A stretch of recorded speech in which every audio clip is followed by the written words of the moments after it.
কিছুক্ষণ আগে আমরা ওই পীরতলা থেকে আমান্য দিয়ে ফিরলাম, নবান্নের আমান্য দিয়ে ফিরলাম, তাই আপনাদেরকে ভিডিওতে জানাচ্ছি। চলুন লাইক শেয়ার সাবস্ক্রাইব করে এডিবিকে হোয়াইট অফিসিয়াল চ্যানেলের সঙ্গে।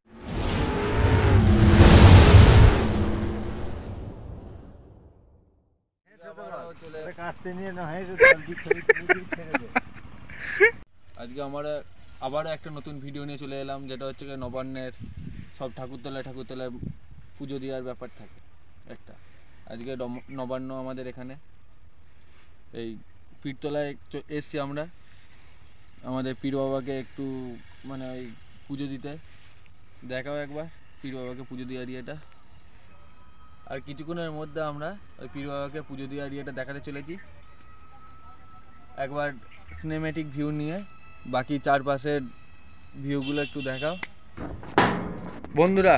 আর কিছুক্ষণের মধ্যে আমরা দেখাতে চলেছি সেই পীর বাবার পুজো দেওয়ার স্থান। আমাদের পীর বাবা খুবই জাগ্রত, এই জায়গাটা খুবই মনোরম জায়গা, মনোরম দৃশ্য আছে।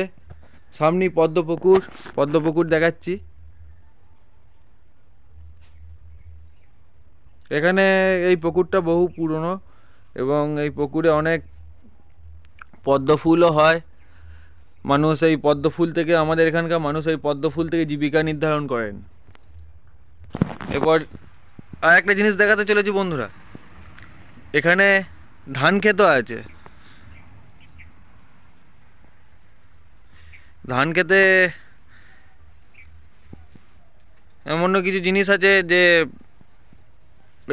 রাতের বেলায় বের হয়, যেটা নিশাচর প্রাণী বলা হয়। এমনকি সামনে সেই রায়পুর কলেজ।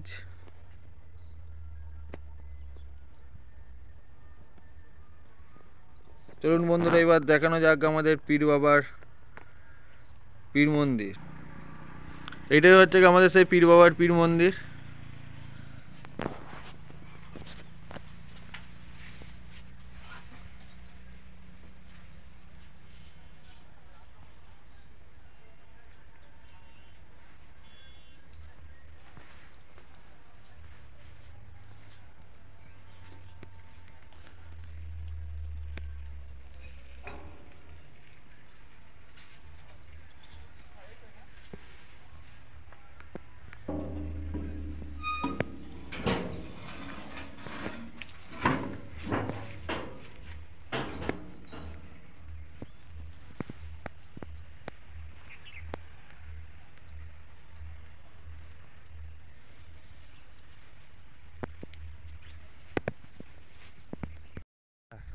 আরেকটা জিনিস অবিশ্বাস্য করে দেখাতে চলেছি, যেটা হচ্ছে গিয়ে আমাদের পীর বাবার পোষা একটা কুকুর আছে।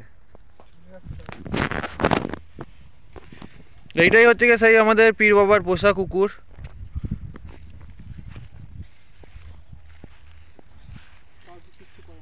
কাউকে কিচ্ছু করে না এবং সারাক্ষণ বাবার কাছেই থাকেন এই কুকুরটা।